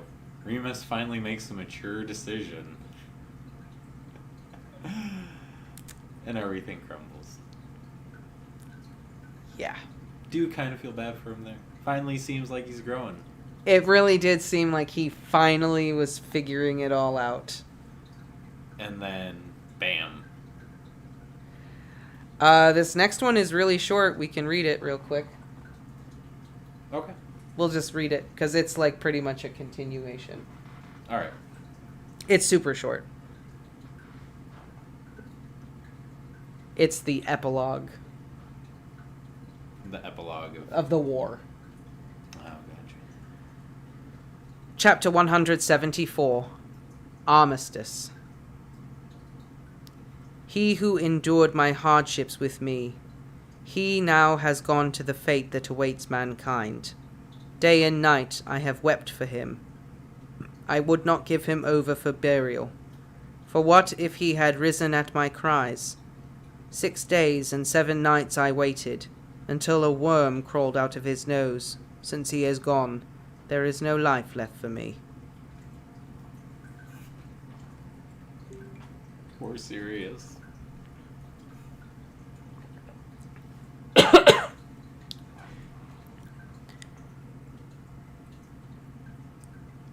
Well, Dan, this is James died first. Remus ought to have expected that. He would have been waiting right at the front door, or it would never even cross his mind to hide or run. Then Lily, standing in front of her son. Remus pictured her defiant face, her hands gripping the sides of the cot, her green eyes blazing. She would have met her death with her eyes wide open, that was certain. And then Peter next.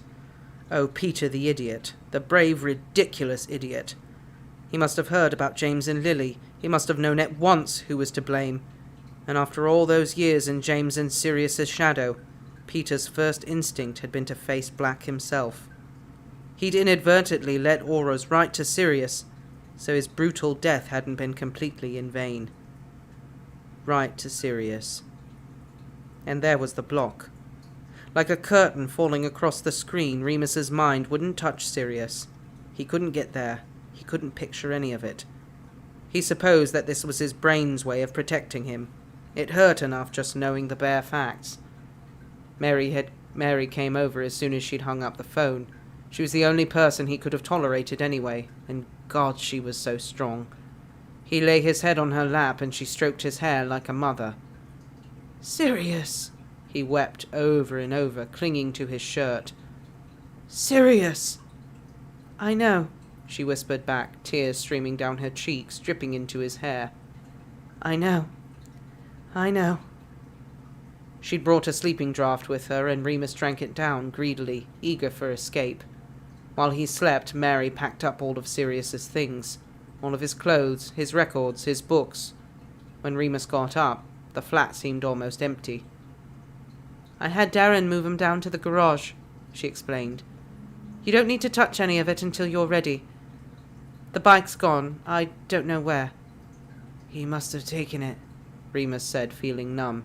He was already wondering how much alcohol he had in the flat, and whether or not he ought to wait for Mary to leave before he started working his way through it. "Remus, I have to go now," she said gently, standing up, hugging herself. She looked small. Mary had always been a larger-than-life sort of girl, but Remus realized that she could barely be 5'5".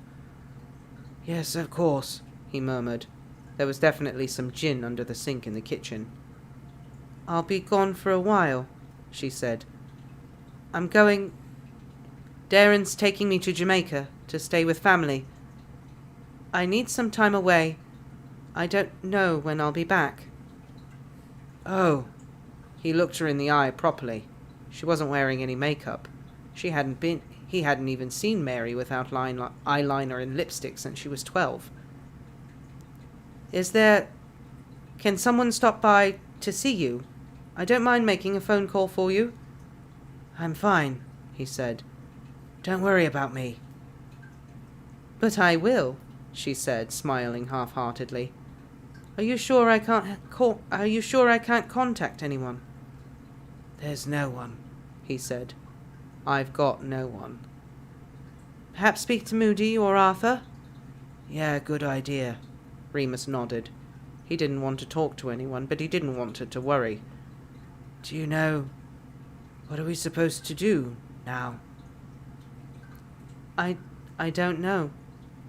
Have you spoken to Dumbledore? Ah, Mary snorted. Good luck getting a hold of him. Too busy being congratulated by the ministry. He'll probably be at the memorial service. Remus felt as if an ice blade was twisting in his gut. This couldn't be real. Why us? He said, looking up at her, desperate for answers. Out of everyone. Why is it you and me left, and not Lily and James? Who decided that? It's bollocks! I know, sweetheart, she said softly. I know. He couldn't wait any longer. He went to the kitchen and grabbed the nearest open bottle from the cupboard. Gin, left over from some party or other. He didn't pour a glass. He just drank. Remus, Mary said, chewing her lip, watching him from the living room. I really do have to go. Do you promise you'll get in touch with Arthur? Yeah, he nodded. He just wanted her to leave now. See ya. Goodbye, love. I'll be back. I promise. And she left. And Remus was alone. Now, we get to see the really depressed Remus. Yep. Self-loathing Remus. I mean... Yep. This does put into perspective just how awful this was for him. You know, you come back and literally all the friends you've ever had, well, save for Grant, are dead. And you think that the one person that you were the closest to has betrayed them. Mm-hmm.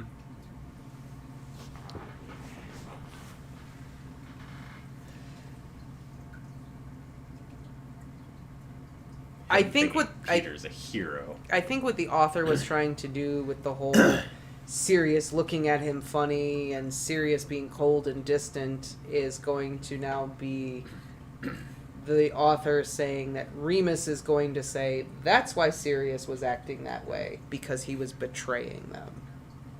Not because he was conflicted and didn't trust himself to be the secret keeper. Right. And he wasn't going to tell Remus he wasn't the secret keeper because that was the whole idea. Yeah, so that no one would know.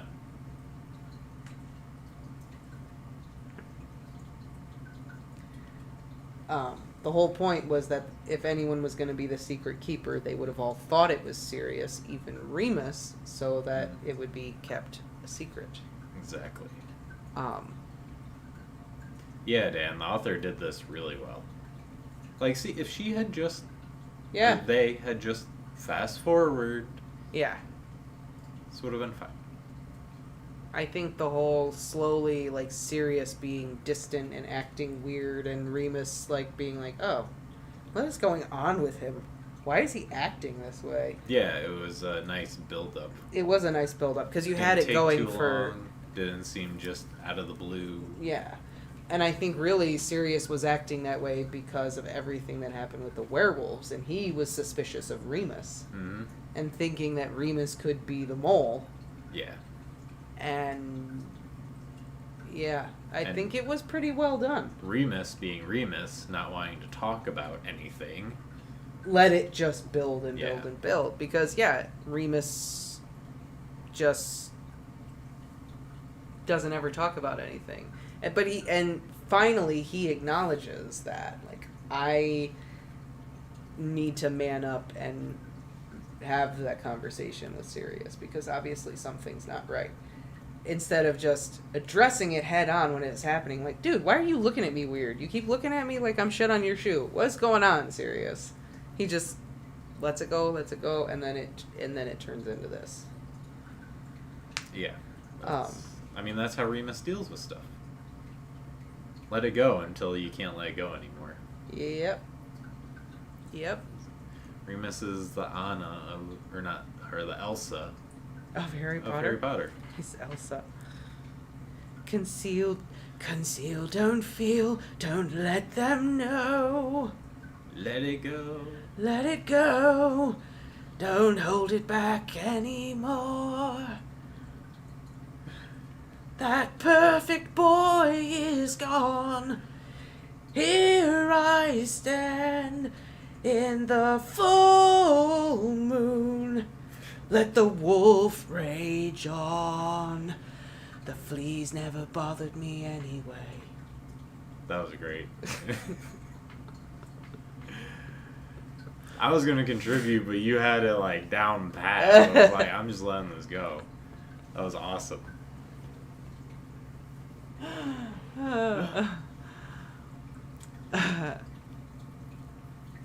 I have heard that song so many times. We've heard it too many times.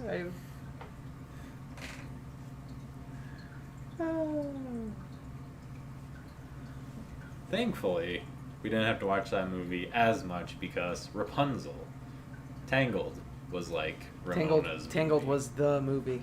The movie. Though I've heard the songs in that one so many times. And at last I see the light. The fog is slowly lifting. Actually, that fits too, because and at last he finally saw the light, and then he's betrayed right afterwards, or feels betrayed. Yep. And they were framed. Yeah, they were. That's true. It fits. That fits. Yeah. Wow. Maybe he is Tangled. He has enough hair. He's Rapunzel. Sirius is Flynn. Sirius is Flynn checks. That fits. He's got the smolder. Serious black smile. Yeah, that's it. Sirius Black is Flynn. smolder.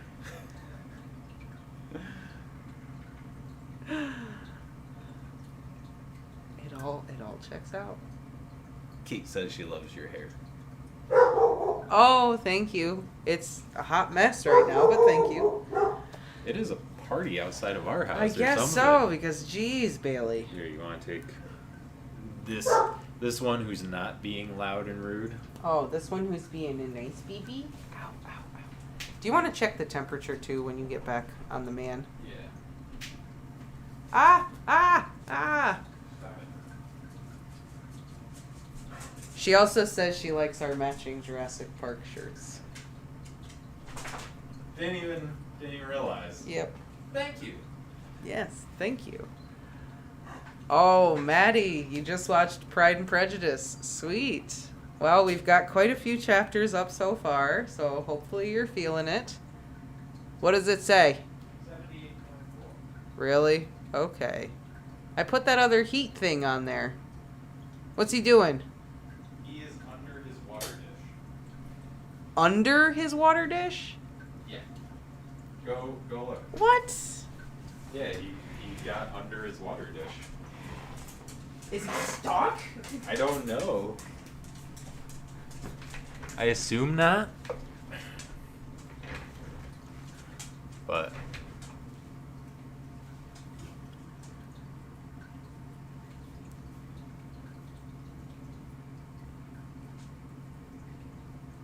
yes, I did admit it. We did not plan. I didn't even realize that we were wearing matching shirts. I didn't pay attention. Because Lex got home, like... Well, yeah, we got home like 15 minutes before we were going to stream, and she changed out of her work clothes real quick. And just, yeah, threw it on, and it works out.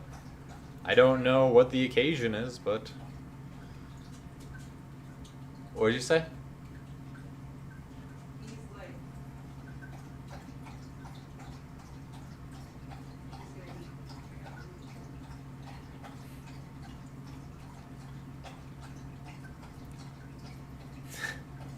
Yes, Brews were a couple. We do actually... I think the Jurassic Parks are the only matching shirts we have. She actually has this exact shirt too, but it just doesn't say Life Finds a Way. And why is that so blurry? Is that better? There we go, that's better. The autofocus. Yeah, thank you, Dan. I look over and it's just so fuzzy.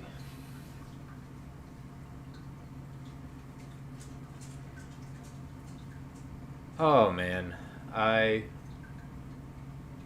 happy the way the author did this whole scene.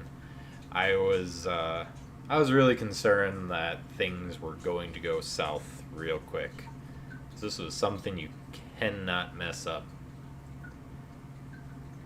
And I am kind of interested to see what the author puts Remus in the in-between time.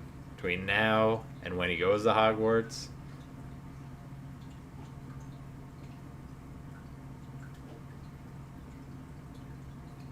No, there is more. Yeah. So, we have... What was that? Chapter 174? 173 or 174. Alright, so about 14 more chapters. Because 188 altogether. And that was 173 or 174. Either way, we're getting close. But we're going to have some of those in-between years. And, to answer your question, Dan, we're using a Logitech Brio, B-R-I-O, 4K webcam.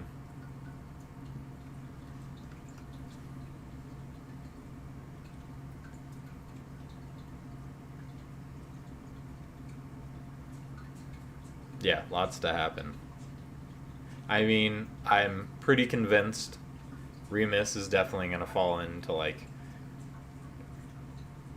alcoholism. Maybe even just become a straight-up alcoholic. Maybe, actually, it would be cool if Grant, like, helps him out of it.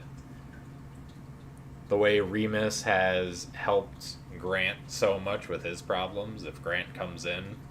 And I just want more Grant, period. Grant's just a great character.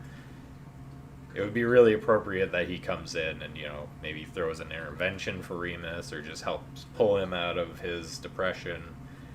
Maybe he encourages Remus to look for a job and get back on his feet, and that's how he ends up going to Hogwarts to work as the Defense Against the Dark Arts. Yeah, survivor's guilt big time.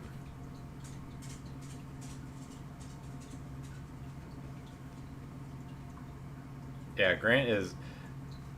Honestly, the way this author wrote Grant makes me interested in seeing other things that, like, original works this author may have written.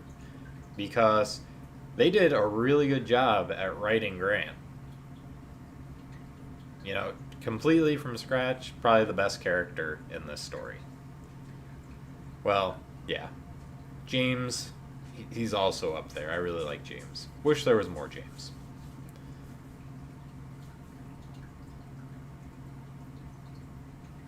I'm trying to come back. That's true. Remus was always kind of looking for reasons to maybe not necessarily get drunk. He definitely liked getting drunk, but he also smoked a lot with the Hufflepuffs behind the greenhouses. So he always wanted to be inebriated. So he kind of has that addicting personality, and he doesn't know how to deal with things, so he goes to substance abuse to kind of fill that. He doesn't know healthy ways of dealing with it, which again puts into perspective just how awful this was, because he was starting to realize that and grow as a person, and then this happens, and that growth we're finally seeing is just gonna be cut down.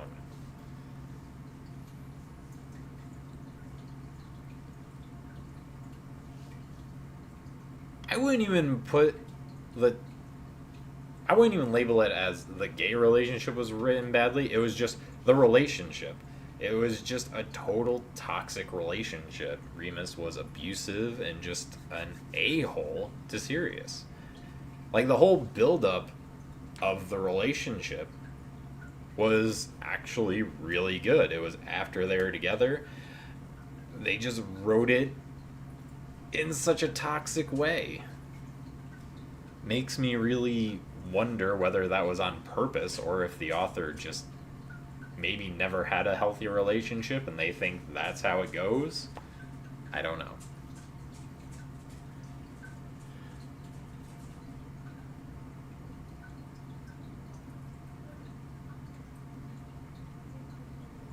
Yeah, Remus was just toxic and abusive, and you did a great job forming this relationship, and they had so many struggles to get to this point where they could finally be together openly, and that was done very well. But then afterwards, you can't root for them, because you realize that, well, it was all just for naught. There's no reason these two should be together. It's awful. I don't want to read this. They should break up. I picked him up from under the... He was just... Yeah, I picked him up and moved him. That kind of freaks me out a little bit. Why? What if he can move the whole thing by himself? What if he moves it and then, squishes himself? I don't think it's that heavy that he would squish himself.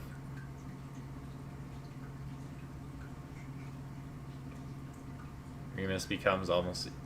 Yeah,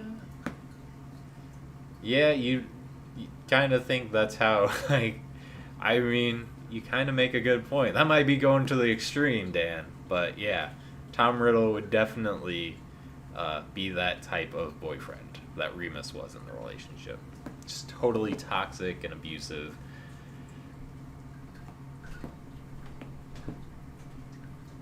And yeah, just ignoring everyone. I know it all. I don't need your help. Tom Riddle would never want to be in a relationship. No. Tom Riddle would never feel... Because he's all-powerful. He knows everything. He doesn't feel the need to have people. He's read the Silmarillion. That's right. And our live stream comes full circle.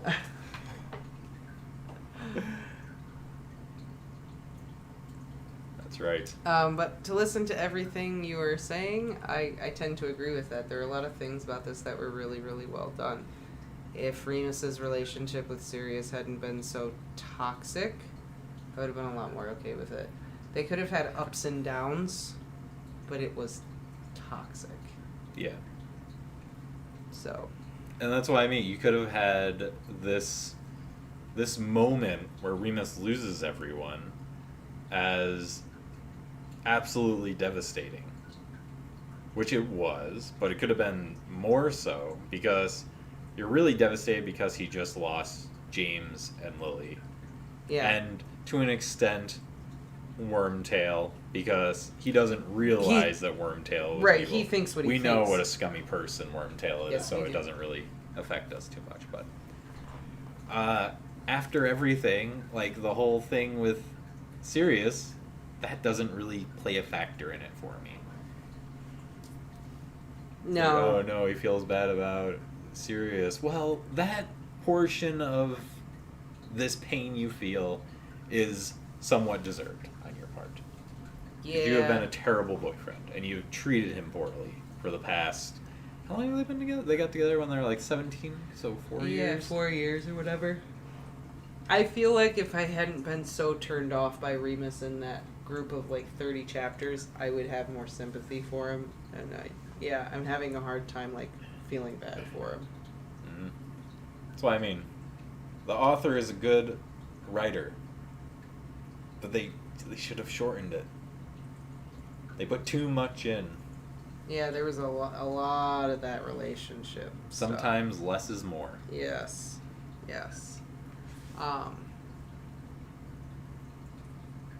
So we have 13 chapters left to go. Mm-hmm. So this one says that the author wrote this upcoming chapter right after she wrote the very first chapter of the story, so she is sorry to say that they have always been heading in this direction. I mean, okay. Sorry to say, I mean, we've gotten the clues that he's going to become an alcoholic. Yeah. So, well, clues. She straight up told us he was going to become an alcoholic. Yeah. So, nothing to apologize for. We knew it was coming, and we kept reading, so. Yeah. Because we're not quitters. That's right. We're almost done. Awesome. Glenn, we're about to head out to anyway, so. Yeah. She's got to wake up at 5 a.m. I do. I have to wake up at 5 a.m., but thank you for sticking around. Yes, especially at 2 a.m. We appreciate it. Yeah, for you have real. a good night. Have a lovely evening. And on that note, I think we should probably call it good. Okay. Was there anything else? You were kind of gone while I was talking about I know. stuff. So was there anything I was else? listening, though. I think you hit Like a lot about Grant or anything? Oh, Grant's the best character. I hope he's back. And yeah, I hope he's the one that pulls Remus's head out of his ass. I mean, that's the only person he has left now. Yep. Grant for the win! Maybe Grant is in all these... I hope Grant is in the next, 13 chapters. That'd be great. I hope it's Grant and not that forgettable werewolf, Castor. Craster. Craster. Crapster? Yeah, Crapster. I hope it's Grant, too. I guess we'll have to wait and see. But, yeah. I mean, on that note, I'm not... The stream is totally playing off you, because you gotta wake up early. So, yeah, if you're ready to... I need to eat some food and go to bed. Yep. You are very welcome, everybody, and we will see you on Saturday Yes. to read some more. Saturday. Time? When are you working till? Did you want to do it? Can we stream at 5, or were we going to do it a little later? We should be good for 5 o'clock. Okay. Saturday. 5 p.m. 5 p.m. Eastern Time. See you there.